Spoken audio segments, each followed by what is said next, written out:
Bom dia, boa terça-feira para você. Chegamos aí no último dia do mês de janeiro, hoje é dia 31 e nós vamos para mais uma meditação do dia, ok? Bom, o título dela hoje é Reis e Profetas. O texto bíblico se encontra em Gênesis capítulo 17, versículos 5 e 6, que diz assim: O seu nome não será mais Abrão, e sim Abraão, porque eu o constituí pai de muitas nações. Farei com que você seja extraordinariamente fecundo. De você farei surgir nações, e reis procederão de você. O Antigo Testamento era a Bíblia do povo judeu. Os 11 primeiros capítulos do Gênesis tratam da origem da humanidade em geral. Eles trazem informações sobre as primeiras gerações, o recomeço com a família de Noé após o dilúvio e as gerações seguintes até Abraão. Então, a partir do capítulo 11 e ao longo de todos os livros do Antigo Testamento, a mensagem diz respeito ao povo de Israel. Por isso, quanto mais soubermos sobre a história de Israel, melhor será a nossa compreensão da mensagem do Antigo Testamento. Um dos mais significativos períodos dessa história foi a do monarca. Aliás, foi o da monarquia, entre 1050 a 586 a.C. Ele se iniciou com a escolha de Saul como o primeiro rei e continuou até a destruição de Jerusalém, nos dias do rei Zedequias.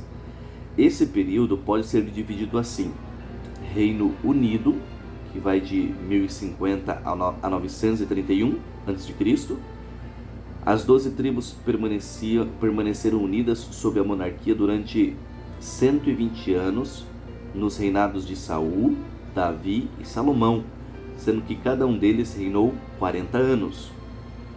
Uma outra divisão é o Reino Dividido, que vai de 931 a 722 a.C., quando Roboão começou a governar. Houve um grande descontentamento com a postura do novo rei, que não quis aliviar os impostos. Como resultado, 10 tribos elegeram outro rei, Jeroboão. A partir de então passaram a ser duas nações com religião, territórios e reis separados. Isso você pode ver em 1 Reis capítulo 11, versículos 26 até o capítulo 12, versículo 24. Esse período prosseguiu até Salmaneser V, rei da Assíria, destruir as 10 tribos. Também você pode verificar isso na Bíblia em 2 Reis, capítulo 17, versos 1 ao 12, até o versículos 22 e 23. E também o reino remanescente, que vai de 722 a 586 a.C. O reino de Judá ao sul, formado pelas tribos de Judá e Benjamim, continuou até que, imitando Israel em sua rebeldia contra o Senhor, acabou sendo derrotado por Nabucodonosor, rei da Babilônia. 2 Reis capítulo 17, versos 18, também 2 Crônicas capítulo 36, versos 11 ao 20. Com demasiada frequência, os reis e seus oficiais, em vez de servir como exemplo de fidelidade para os demais cidadãos, eram os primeiros a se afastarem dos caminhos de Deus. Para se contrapor a isso, Deus suscitava seus profetas, que ofereciam ao povo uma forte e fiel liderança espiritual. Suas mensagens são para nós, ainda hoje, fonte de bênçãos em tempos desafiadores. Quem conhece um pouquinho ali da história do povo de Israel sabe que, por vezes, esse povo se afastou de Deus, por vezes acabava se afundando na idolatria, por vezes desobedecia aos mandamentos de Deus, e Deus tinha que levantar um profeta, Deus tinha que usar até como último recurso, último remédio, permitir o exílio, permitir a escravidão do povo. Aquilo era uma forte dose para trazer o povo de volta, né? Eu não gosto de chamar de castigo, mas era um meio de fazer com que o povo entendesse que sem Deus, longe de Deus, eles estavam perdidos. E Deus usava como último recurso, o último remédio, o exílio.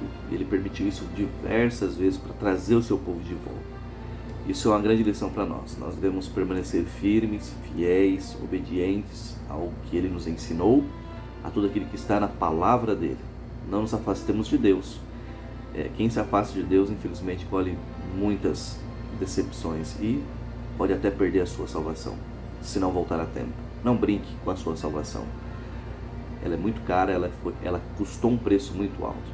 Para chegar a você de graça, alguém teve que morrer, Jesus Cristo. Deus te abençoe nesse dia, um grande abraço. Te espero amanhã na nossa próxima meditação, já no mês de fevereiro. Um grande abraço, tchau, tchau. Ao céu que Deus chamou.